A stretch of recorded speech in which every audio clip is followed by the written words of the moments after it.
Всем привет! Рад вас видеть на своем канале Анатомия водного пола. С вами Вячеслав Житник, и сегодня у нас третья тренировка. Сегодня мы с вами рассмотрим работу ног попеременно. Это одно из самых важнейших движений в водном поло, на котором строится вся игра. Это движение делает вас непотопляемым в воде. С помощью этого движения вы можете выпрыгивать из воды. С помощью этого движения вы можете бить поворотом. С помощью него вы можете выполнять все элементы, которые существуют в водном поло. Не освоив это движение, качественно играть в водное поло практически невозможно. По большому счету, все водное поло строится на этом движении, кроме плавания. Хотя даже плавание у нас начинается с этого движения, так как у нас нет бортика, и нам приходится толкаться от воды. Поэтому я вам настоятельно рекомендую уделить этому движению максимальное внимание. И пока вы не освоите его в полной мере, не стоит двигаться дальше по нашим тренировкам. Как вы уже поняли, для ватерполиста это движение невозможно переоценить. И даже если вы не ватерполист, а просто человек, который любит поплавать или пловец, это движение для вас раскроет новые возможности. Работа ногами попеременно начинается с работы ногами брас. Это мы с вами рассмотрели на прошлой тренировке. Кто не смотрел, изучайте. А кто знает это движение, можете продолжать смотреть дальше.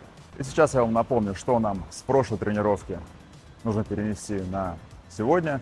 Это основной момент. То, что у нас нога подтягивается к ягодице, стопа разворачивается у нас, и толкаемся в сторону. И следующий момент, который у нас с вами связан с прошлым уроком, это то, что при плавании брас, я вам говорил, колени подтягивать нельзя, но при работе ног попеременно все наоборот. Ноги у нас должны работать под углом 90 градусов. Работа ногами внизу – это ошибка. Об этом нам надо помнить всегда. На протяжении всей работы ноги у нас все время 90 градусов. Это движение будет похоже, как будто мы сидим на стуле. И сейчас я вам покажу первое подводящее упражнение на суше, выполнив которое вы будете понимать, где у вас находятся ноги и какое движение они у вас совершают. Для этого упражнения нам с вами понадобится любая возвышенность, но лучше всего стул. Это движение очень похоже на то, как мы сидим на стуле и наше положение корпуса. Садимся на край стула. Конус я пока уберу. И запоминаем. Это также будет в воде. Корпус у нас прямо, ноги угол 90 градусов. Теперь само движение. Движение мы рисуем круг. Чтобы нам было удобнее это понять, берем конус, ставим и начинаем двигаться вокруг него. Выполняем 1, 2, 3. Пока стопы не разворачиваем, просто запоминаем само движение. Удобнее можно взять чуть пониже, можно повыше, без разницы. И не задеваем. Уяснили левый, ставим на правую и рисуем круги. После того, как мы поняли это движение, делаем следующий момент. Чуть-чуть усложняем. Берем на левую ногу. Теперь какой нюанс? Обводим. И в этот момент здесь у нас должна стопа развернуться, как на брасе. Разворачиваем. Это будет у нас толчок с вами. Раз, разворачиваем. Попробовали левый. Ставим на правую. И делаем то же самое. Разворачиваем.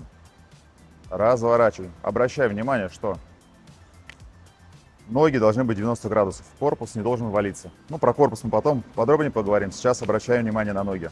Ноги всегда высоко. В водном поло, чем колени выше, тем лучше. Если у вас нет конусов, не расстраивайтесь, подойдет что угодно. Допустим, вот с ними даже будет удобнее, они пониже. Также ставим вот бутылку и вокруг нее рисуем круг. Даже удобнее, нога не задевает.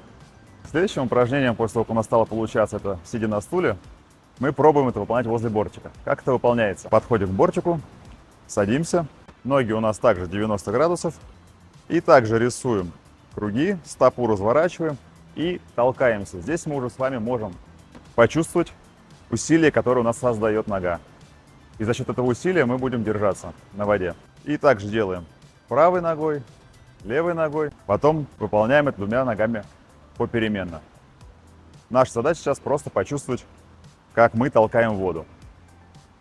Следующим подводящим упражнением мы уже погружаемся в воду, облокачиваемся на бортик, упираемся, ноги подаем чуть вперед и также поочередно пробуем левой ногой, правой ногой.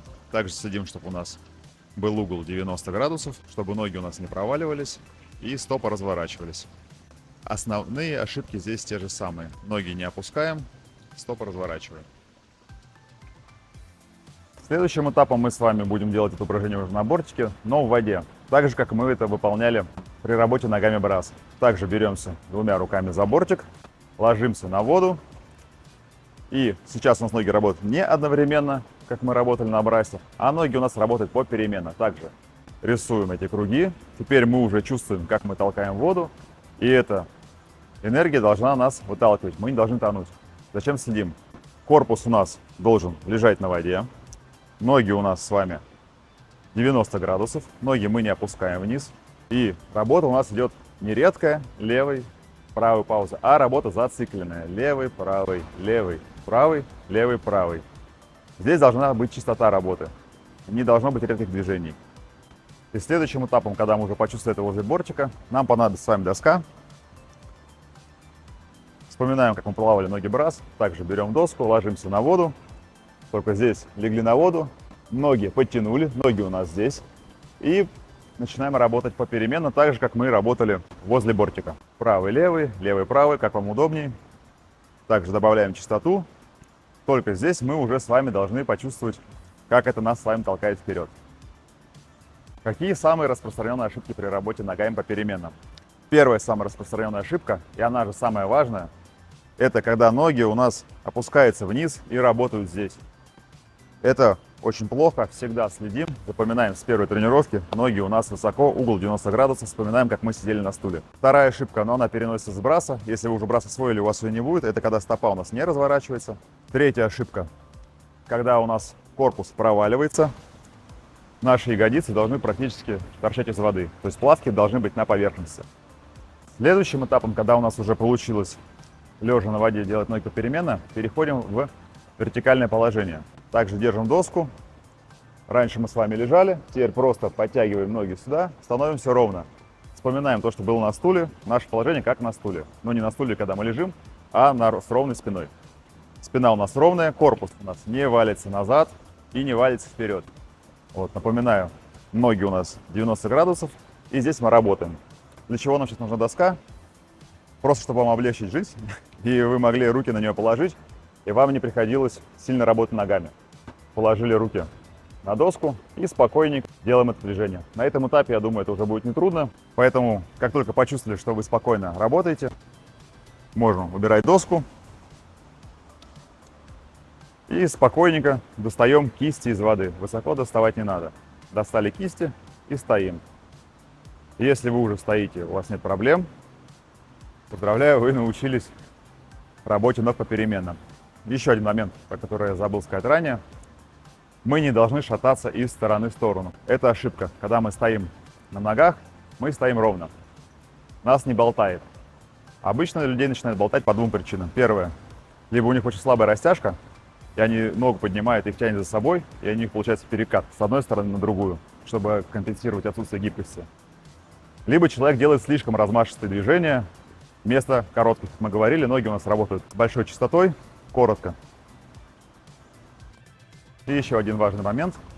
В отличие от браса, мы с вами колени можем делать пошире. То есть нам не надо, чтобы у нас ноги работали максимально близко. У нас ноги стоят пошире. И здесь мы ими работаем.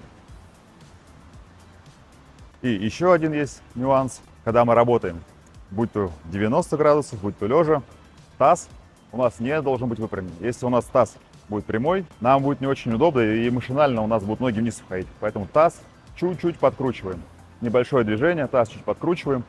И это в дальнейшем, сейчас как бы вы можете не понимать, для чего вам это, но это пригодится, потому что в дальнейшем любое движение будет начинаться у вас с группировки. То есть лежим мы на воде, хотим стартануть, ноги работают, раз, таз поджали, а у вас он уже будет поджат. Хотим мы прыгнуть, все начинается с того, что мы группируемся. Когда у нас ноги подтянуты, таз чуть подкручен, у нас более мобильное положение, и с него мы будем всегда готовы. Это мы будем уже разбирать на следующих тренировках. Но сейчас я вас прошу обратить внимание, таз у нас всегда чуть-чуть подкручен, и ноги у нас все время заряжены. Запомните это с первой тренировки и до всех следующих. Ноги у трополиста работают постоянно. Это как гребной винт у корабля, он работает постоянно. Стоим мы, разговариваем с кем-то, ноги у нас работают. Отдали ли мы пас, ноги у нас работают. Не можем мы с вами отдавать пас, выпрямлять ноги и свисать. Это то, чему стоит уже сейчас научиться, держать в голове. В дальнейшем это вам очень пригодится и даст вам очень много в игре. У многих это распространенная ошибка постоянно. Ноги проваливаются, сделал жим, ноги провалились, потом ноги нужны, но их надо подтягивать, на это тратится время, и момент уже упущен. Поэтому Настоятельно рекомендую. С первой тренировки помним, ноги у нас сюда, здесь, и они всегда работают. Постоянно. Ноги у нас все время работают, ноги у нас заряжены. Поэтому мы должны стоять с вами ровно. Кисти из воды на данной тренировке это достаточно. Впоследствии вы уже научитесь и локти, и полностью руки поднимать. Для вас не будет проблемы. Сейчас мы с вами не тренируем ноги. Мы учимся работать правильно ногами. Тренировать мы их будем потом. Сейчас мы осваиваем движение. Поэтому на этой тренировке мы основное внимание уделяем нескольким вещам. Первое. Ноги 90 градусов. Таз чуть-чуть подкручен. Положение корпуса у нас ровное, как будто мы сидим на стуле. Здесь мы стопу разворачиваем, ноги мы не проваливаем. Это то, что нам важно усвоить сегодня. Остальные моменты у нас уже будут идти дальше. И если вы уже на этой тренировке делаете эти вещи, поздравляю, вы умеете работать ноги попеременно. Вы уже стали на один шаг ближе к тому, чтобы играть в водное поло не просто, а играть уже в него качественно. Выполняйте эти упражнения в той последовательности, что я вам показал. Начать со стулом, потом начало получаться уборчика сидя, потом уборчика лежа, потом мы выполняем с доской ноги попеременно, лежа, потом с доской стоя, и только потом мы приходим к тому, что мы с вами стоим без помощи доски и поднимаем руки из воды. Вспоминаем все ошибки, что я вам объяснял. Это ровное положение корпуса, это угол ног 90 градусов, таз у нас чуть подкручен, стопы мы разворачиваем, ноги у нас работают попеременно. Они у нас не работают редко, они работают у нас часто, как грибной винт. Если вы будете за всем этим следить, то у вас будет эталонная работа ног. Также напоминаю, что у нас есть теперь группа ВКонтакте. Найти ее можно по названию канала «Анатомия водного пола». И до встреч на новых тренировках.